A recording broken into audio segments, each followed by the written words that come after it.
Les fenêtres de Actu Diaspora s'ouvrent aujourd'hui sur l'Europe, précisément la France, où nous attend Albert Tossou, mon invité du jour qui visiblement partage le même patronyme que moi. Chers internautes, bonjour et bienvenue dans cette émission. Parti en France depuis quelques mois, mon invité du jour, qui est un compatriote béninois, est un écrivain qui aime la littérature. Sans plus attendre, je le laisse se présenter à nous. Je m'appelle Tossou Tolofon Albert, à l'état civil, connu sous le pseudonyme de Fermata Tossou. Et je remercie, comme je l'ai dit tantôt, vos spectateurs et aussi téléspectatrices également. Et je suis honoré pour l'invitation de suivre. Merci. Déjà, une question de curiosité. Vous êtes Tossou comme moi. Vous êtes déjà d'où? Tossou d'où? Moi, je suis Tossou de Savalou, Ah, précisément de Logozoré. ah, d'accord, je vois. Donc, j'espère qu'à la fin de mon émission, vous allez m'offrir un plat d'igname pilé. Bien sûr, Alors, Monsieur Albert, vous êtes en France depuis quelques mois. Racontez-nous votre petite histoire. je rebondis sur votre question pour dire que moi, je suis en France. Il y a de cela bientôt six années. J'ai quitté le Bénin en 2017 et pour des raisons, je dirais, académiques, dans le cadre des études. Et j'ai décidé de venir en France pour poursuivre le cycle de master et aussi continuer dans le doctorat là où je suis actuellement. Oui, poursuivre le cycle en quoi? Oui, en littérature française, qui est ma spécialité, j'ai décidé de continuer, si je peux dire ainsi, dans ce parcours entamé à l'université d'Abomey-Calavi et de continuer ici à l'université de Lille.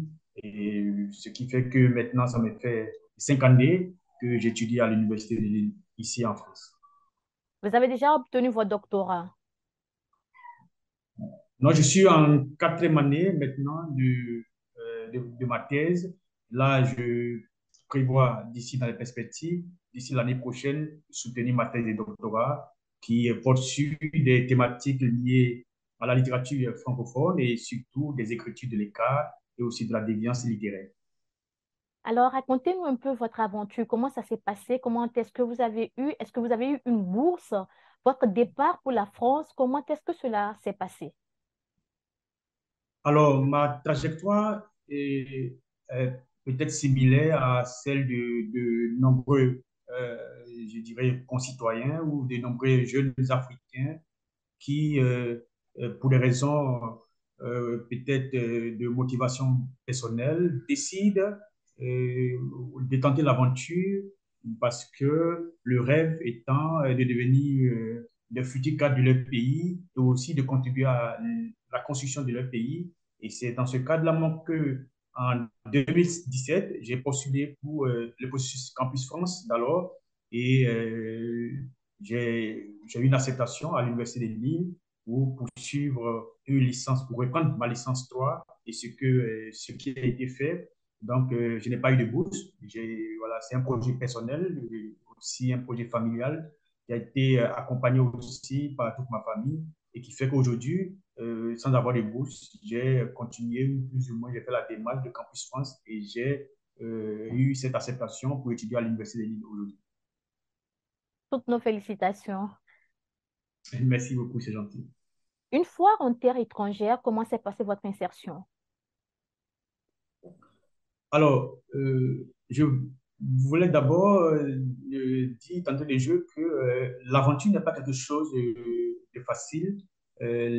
On a souvent l'impression que venir en France ou poursuivre ses études en France, c'est quelque chose de facile, mais la réalité est tout autre parce que on vient dans un territoire inconnu ou dans une nouvelle vie, dans un environnement qu'on ne connaît pas forcément. Donc, ça nous demande d'avoir toutes sortes je dirais, de calme, mais aussi d'humilité pour attendre aussi pour nous insérer dans l'environnement qui nous est forcément étranger.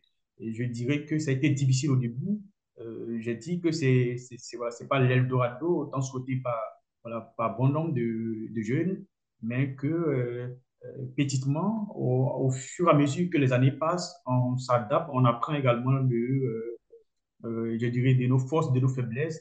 Et moi, particulièrement, je dirais que le début n'a pas été facile, mais aujourd'hui, je peux être fier quand je regarde derrière et dire, ouais, je suis très content d'avoir fait ce pari-là, de venir étudier en Europe, précisément en France, et où tout se passe bien grâce à Dieu, et parce que moi je suis croyant et je pense que c'est Dieu qui décide, qui trace les trajectoires, et arrivé à un certain moment donné, voilà, on s'engouffre, on se met dans ce chemin. Donc, pour in fine dire que ça n'a pas été facile, mais aujourd'hui, tout se passe bien. Ça n'a pas été facile. Qu'est-ce qui a été difficile? Est-ce les moyens? Est-ce l'accueil? Qu'est-ce qui a été difficile pour vous une fois en France? La difficulté, c'est d'abord au niveau académique, puisque nous n'avons pas forcément, je dirais, les mêmes programmes, nous n'avons pas forcément, je dirais, la même vision de certains cours ou la manière dont certains cours étaient dispensés. Il y avait vraiment un décalage, ce qui nous amène parfois à avoir l'impression que nous n'avons pas forcément assez de bagages, ce qui n'est pas forcément le cas, parce que lorsqu'on commence les cours, on s'en rend bien compte qu'on est aussi au diapason et qu'on arrive aussi à avoir les mêmes notes et à avoir aussi la même énergie, le même engouement du moins, c'est avec ces personnes-là. Moi, je dirais surtout que c'est au niveau académique, premièrement. Deuxièmement, je dirais également que financièrement, parce qu'il ne faut pas aussi voilà, il faut voir la réalité en face, c'est que lorsque vous venez sans bourse, lorsque vous venez dans un projet personnel soutenu par votre famille, dans les débuts, financièrement, il y aura vraiment assez d'efforts, assez je dirais, euh, de volonté de vouloir, voilà, De ne pas détermination? décevoir les uns les autres. C'est ça. Donc, je pense que c'est surtout ça, financièrement.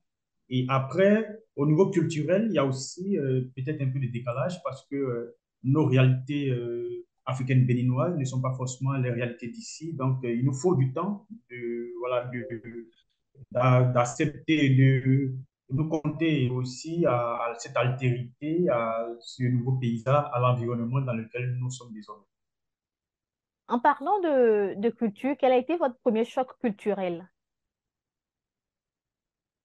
Euh, Mon premier choc culturel, je pense que c'est surtout lié à ce que peut-être au Bénin, on peut l'observer. C'est parfois, on a l'impression, je dis impression parce que les certitudes d'entre ou les a priori ne sont pas forcément ce qui doit être le nôtre. Mais je pense que on a l'impression d'être confronté à une forme d'individualisme. Et le dit, c'est pas dans le mauvais sens, mais plus ou moins la vie à l'africaine, où on retrouve tout le monde peut-être autour d'un repas ou autour de Vous ne certains sentez plus normes la de modalités qui ne sont pas solidarité, la forcément. vie communautaire et tout, et puis c'est chacun dans son coin et tout. C'est un peu ça, c'est ça. C'est que la vie communautaire, comme on a souvent l'habitude de voir cette chaleur voilà, à l'africaine, voilà, on prend du temps à retrouver voilà, cette ambiance surtout.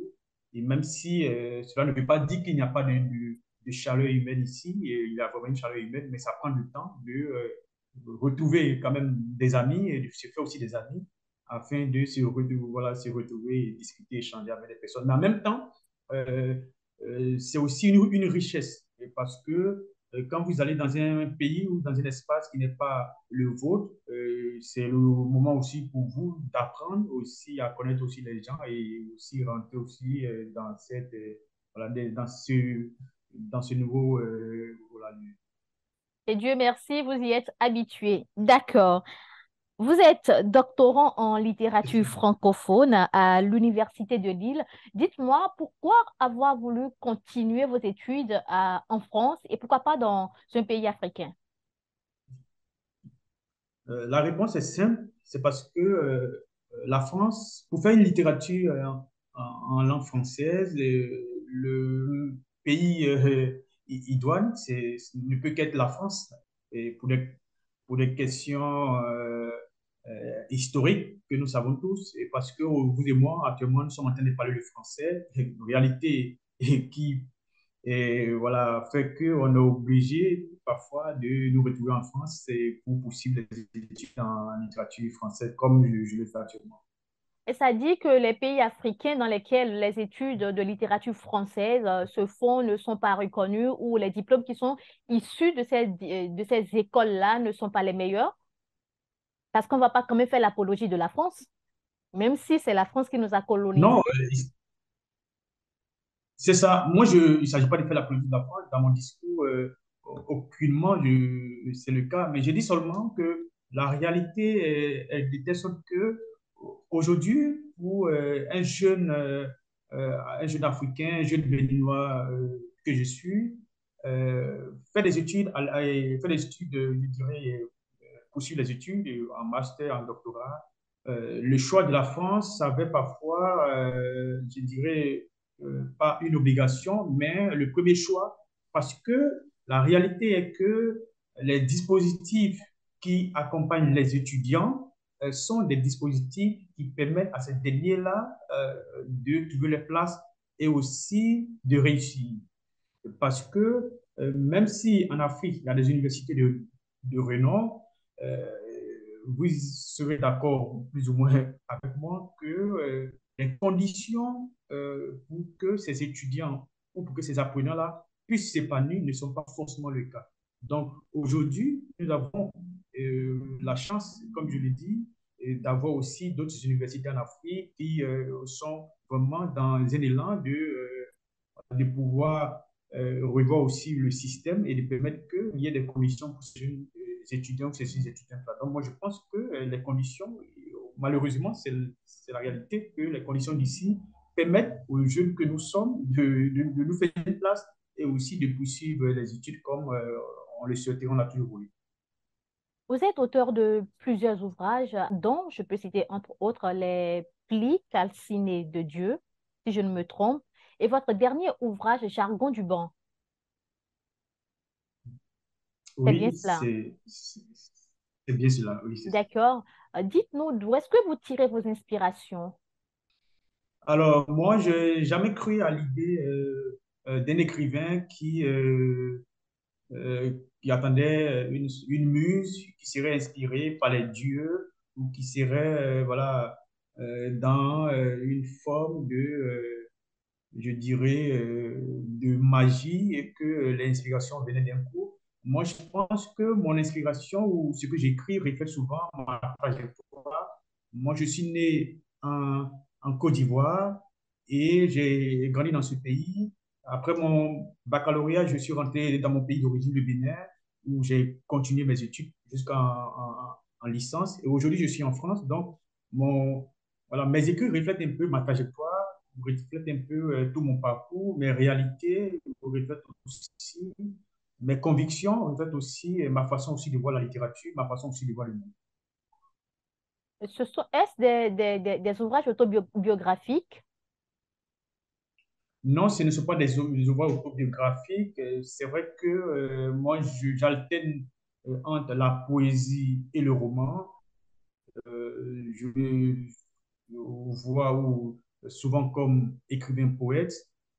Cette précision est importante parce que j'ai commencé par la poésie et aujourd'hui je suis en train de me tourner un peu vers les récits, notamment le roman. Donc, ce ne sont pas une autobiographie, pas une autobiographie, mais plutôt voilà, des éléments qui proviennent de ma trajectoire, de mes influences, de aussi ce que j'ai pu observer aussi au niveau de la société après ivoirienne, béninoise et aussi de ma façon aussi de voir le monde.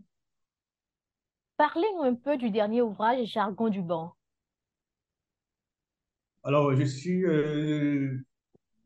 dans une actualité littéraire avec la sortie de mon ouvrage Jargon du banc, qui est un ouvrage atypique, comme le titre le dit, Jargon du banc, qui relate un peu l'histoire ou les événements de l'Université d'Abomey Calavi, là où j'ai fait mon cursus universitaire. Universitaire.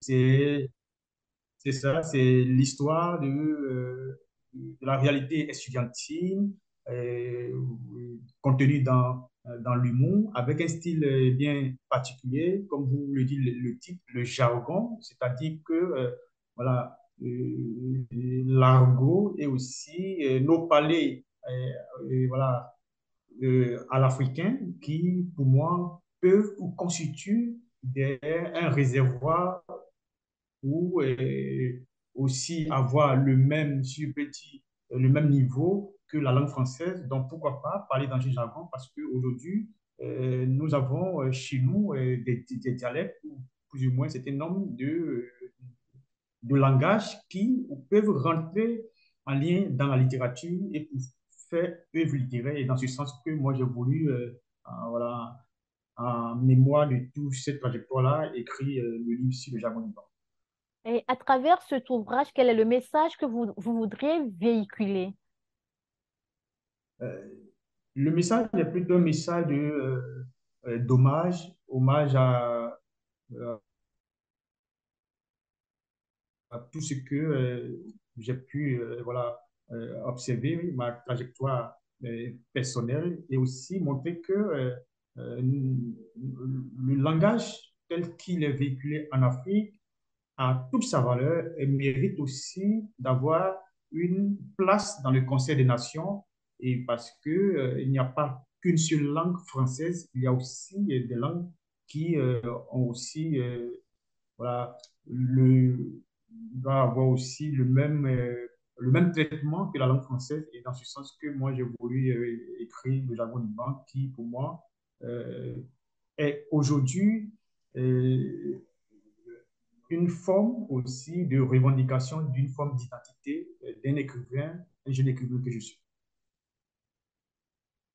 Farmata Tossour, vous êtes en France depuis bientôt 6 ans.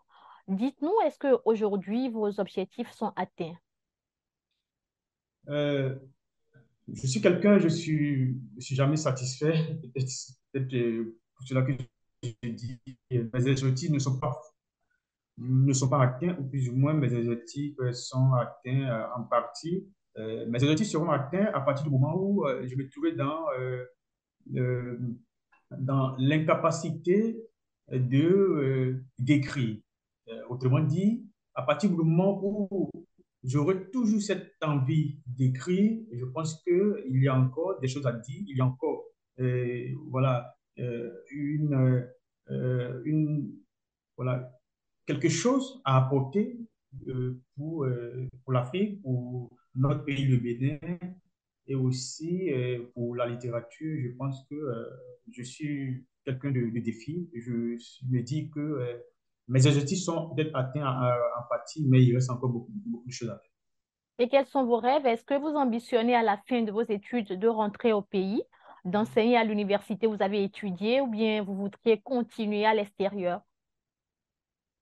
Bien sûr que mon rêve le plus grand, c'est de retourner chez moi au Bénin, à Cotonou, pour apporter mon savoir-faire pour mettre au service de mon pays, le Bénin, parce que je pense que euh, c'est de cette façon que nous pouvons aider l'Afrique à aller de l'avant, et c'est de cette façon que nous puissions aider notre pays, le Bénin, surtout à compter parmi les grandes nations, et nous devons jouer notre rôle. Et moi, je compte revenir au Bénin, prendre part à la construction, au développement de mon pays, avec, une fois mon doctorat sera voilà, acquis et que je pourrais apporter ma modeste pierre à l'édifice. Donc, je compte évidemment revenir. Pensiez-vous que le terrain vous est favorable, les conditions, revenu de l'Europe avec le doctorat, l'insertion et tout, c'est faisable? Je suis peut-être optimiste et peut-être trop optimiste, mais je pense que nous avons beaucoup de choses encore à faire. Le terrain sera favorable à partir du moment où chacun de nous se demandera qu'est-ce que je peux apporter au développement du pays et non demander qu'est-ce que le pays peut faire pour moi. Donc, moi, je pense que le terrain est favorable. C'est à nous de trouver les conditions, de trouver voilà, l'ingéniosité pour que nous puissions de là où nous sommes et permettre que les conditions soient vraiment venues, même si je vois que ce n'est pas facile, effectivement, de revenir après un doctorat, de vouloir forcément s'insérer. Et c'est là aussi que c'est intéressant d'aller, de commencer aussi dans une forme de voilà, d'auto-entrepreneurial qui nous permettra plus ou moins d'apporter notre savoir-faire également. Est-ce que entre-temps, vous avez déjà des envies entrepreneuriales? Bien sûr que j'ai des envies entrepreneuriales, même si je fais des études et c'est vrai que j'ai des projets, peut-être que je t'ai, mais j'ai par le futur des projets, pourquoi pas, dans l'immobilier, dans le sport, parce que je suis un vrai passionné de foot également. D'accord. Merci pour toutes ces informations. Tout de suite, la deuxième rubrique de cette émission. Voilà de retour sur ce plateau, Farmata Tossou. Vous venez de dire à l'instant que vous aimez le foot. Nous allons vous découvrir en train de pratiquer votre passion. On regarde et on revient sur ce plateau. Ya, organisez, organisez, prenez les chargeurs. On organise, on a... Ils sont combien? Ils sont 5. Soit ils vont jouer, nous, soit ils vont commencer.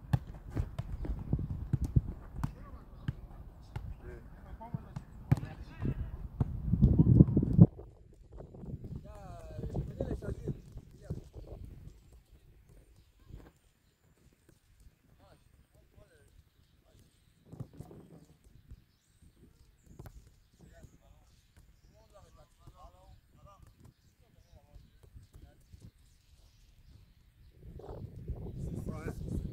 Alors, Monsieur Albert, dites-nous, vous êtes un passionné du foot. Comment est-ce que vous arrivez à pratiquer cette passion du côté de la France? Combien de fois vous jouez par semaine? Est-ce que vous arrivez à avoir des amis autour de vous? On vous voyait tout à l'heure vous entraîner seul. Est-ce que vous avez l'habitude de vous entraîner seul avec des compatriotes, avec d'autres amis en France? Comment ça se passe? Le foot fait partie de, voilà, de cette passion que j'aime. Souvent, c'est les samedis que nous jouons au foot avec d'autres compatriotes et aussi d'autres amis issus de la diaspora malienne, burkinabé et j'en passe. Donc, les samedis, souvent, on se retrouve quand je peux on se retrouve et voilà, on joue au foot, que ce soit parfois des entraînements personnels ou des tournois. Mais comme vous pouvez l'observer dans la vidéo, c'était lors d'un échauffement, on avait un match de foot qui devait se dérouler et voilà. Et j'aimerais bien savoir, en dehors du foot, est-ce que vous avez d'autres distractions? Alors, si j'ai énormément de distractions, mais euh, la réalité européenne fait que malheureusement, on n'a pas, le temps ne nous permet pas forcément de pratiquer ces passions ou d'avoir le temps pour nous-mêmes parfois.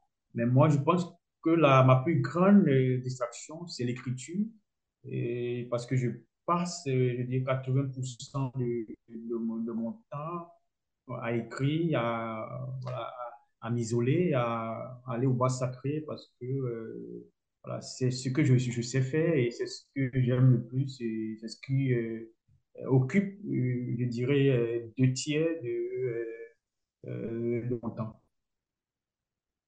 Merci, Monsieur Farmata, pour toutes ces informations. À présent, la troisième et dernière partie, la rubrique Dis-moi tout, où nous saurons vraiment tout de vous. Monsieur Farmata, vous êtes en France depuis 6 ans que vous avez quitté le Bénin. Dites-nous, est-ce que votre cœur demeure-t-il toujours béninois ou français? Je dirais que mon cœur, il a toujours été béninois, il demeure béninois. En même temps, mon cœur est un cœur qui est ouvert, ouvert aussi à la France et ouvert aussi au monde. Quel est votre repas préféré? Alors, mon repas préféré, c'est, comme vous allez certainement vous le constater, c'est l'igname pilé, même si en France, on n'a pas l'occasion voilà, d'en manger. Donc, voilà. Vraiment. Alors, Farmata est-il un cœur à prendre ou un cœur déjà occupé? Fermata est un cœur déjà occupé. Je suis en couple et je suis père d'une fille. Donc, euh, voilà, je suis très, très heureux dans mon couple également. Faire un couple avec une Française, une Béninoise, vous comptez rentrer ensemble au pays. L'avenir, comment est-ce que vous le prévoyez? Alors, la précision, c'est que je suis en couple avec une Béninoise que nous connaissons déjà depuis le pays. Et je pense que c'est l'une peut-être des raisons de mon retour et de mes perspectives pour le Bénin, mon pays. Et je pense que je serai toujours ouvert là où besoin se fera sentir pour accompagner mon pays dans un retour proche ou dans un retour lointain. Elle fait la même faculté que vous, Non, malheureusement, on ne fait pas la même faculté. Elle a une trajectoire différente de la mienne. également étudiante, elle a déjà fini, elle exerce déjà. Elle est aussi étudiante comme moi. Et donc, c'est un peu ça. Et on se connaissait depuis le pays. On se rencontre. Il y a encore ici, comme Dieu aussi sait faire les rencontres. Et voilà. Et comment ça se passe, la gestion de la vie familiale combinée aux études? Comment est-ce que vous vous en sortez? La garde de l'enfant et tout, parlez-nous-en. Moi, je dis que voilà, c'est une vraie, c'est un vrai défi au quotidien, mais en même temps, voilà, c'est tout un bonheur au quotidien également. C'est vrai qu'il y aura des changements puisque voilà, on doit intégrer désormais ce nouveau statut. Mais je peux vous rassurer que c'est vraiment c'est toute une joie et que tout se passe vraiment bien. Super et bonne chance à vous. Est-ce que vous avez envie de dire quelque chose à vos parents qui sont au pays? J'aimerais dire à tous ceux qui me suivent, ou à mes parents, à mes proches, que je les aime et que nous devons croire en l'espérance et que demain sera meilleur. Demain sera meilleur, c'est le message de notre grand frère de la diaspora, Farmata Tossou. Merci de nous avoir suivis, chers internautes, et de rester fidèles au programme de Prime News TV Bénin. On se retrouve dans 15 jours exactement, s'il plaît à Dieu. À bientôt.